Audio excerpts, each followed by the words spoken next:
The month of June has too many movies, so I'm going to try to review 3 all in one video. Welcome back to Movies Good, Internet Bad.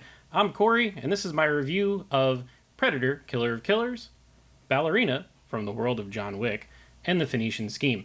Let's start with Ballerina.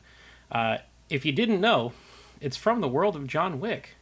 The title makes sure that you know, because movie studios just don't trust their audiences to come to a movie if we don't let you know it's part of a huge IP. This movie is exactly what you would expect from something that is in the John Wick universe. It has a paper-thin story and absolutely incredible action sequences. Ana de Armas, one of my favorites, she is fantastic in the movie, knows exactly what the assignment was, and boy does she deliver. They also found a really nice way to dovetail Keanu Reeves into it, because if you didn't see the trailer, and if you didn't know the title was Ballerina from the world of John Wick, Keanu Reeves is in the movie as John Wick.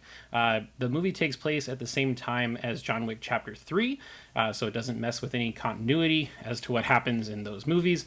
And it was just a really nice, solid spin-off film. You know, a lot of gun fu, just like the regular John Wick movies.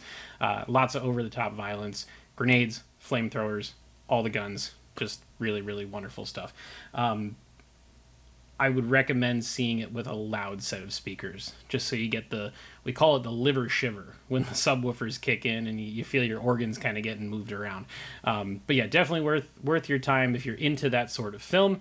You'll hear that a lot in this review. And next up is Predator, Killer of Killers. This movie's on Hulu. You can watch it, like, right now. Like, when this review is done, you can go to Hulu and watch the movie. And guess what? You should watch that movie. It's directed by Dan Trachtenberg, who directed Prey, which was a fantastic Predator film. He also directed Predator Badlands, which comes out later this year. And somehow, between Dan Trachtenberg and 20th Century Studios, they have revived the Predator franchise. It might even be in a better place than it's ever been. This movie absolutely rules. It's 3 different anthology stories that all tie together nicely later on in the film. It is animated. It uses a style that is somewhat similar to the Into the Spider-Verse and Across the Spider-Verse films. But what it does allow is for movements and effects with the Predator character that were probably impossible or way too expensive to do in live action.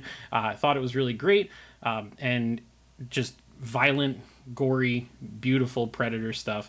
I don't want to say too much about the story, but my favorite was the second of the 3 anthology stories.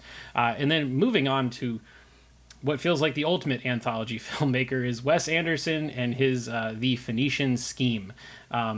If you like Wes Anderson movies, you're going to like this movie. Benicio del Toro is in here. Michael Cera, Tom Hanks, Bryan Cranston, Riz Ahmed, Scarlett Johansson, Bill Murray, Willem Dafoe, all the players. They all show up. It's got that wonderful Wes Anderson symmetrical compositional style with his filmography.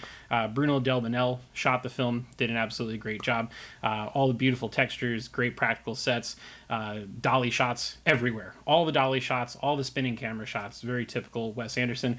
What I really liked about this one, though, is that the story between Benicio del Toro's character and Mia Therapel's character had a lot of heart to it, which is something that I felt had been missing from Asteroid City and The French Dispatch. So really happy to see something that kind of emotionally tugged at the heartstrings from Wes Anderson. He still got the sauce, which is pretty cool to see.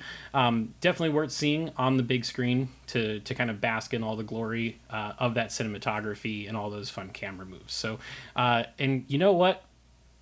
That's 3 movies in one review. We already reviewed The Life of Chuck, which is another movie that came out this month. And guess what? The month isn't over yet. We've still got Materialists coming out this week, and Shane and I are going to review that together. That's right. Shane is still part of the channel. He's coming back. I'm really excited to not have to do this on my own anymore. And then later on in the month, 28 Years Later, which is the 3rd film in the 28 Days, Weeks, Months, Years, Entire Lifetimes Later franchise, is coming back. Danny Boyle's back to direct that one. Alex Garland wrote the script, so very excited to check that out. And then there's this very expensive movie about F1 called F1, the movie starring Brad Pitt. Apple spent a ton of money on it. Really excited to check that out because it's Joseph Kosinski's follow-up to Top Gun Maverick. So we're going to review all of those, and then as soon as we roll into July, we've got Jurassic World, Superman, Fantastic Four, and then all the other films that are happening for the rest of the summer. So like this video if you liked it. Subscribe to the channel if you haven't already. Drop us a comment below and let us know what you thought about these 3 movies or any of the other films that you've seen this month. We'd love to hear from you. And be on the lookout for all those future reviews and so much more. And until next time, thanks for watching.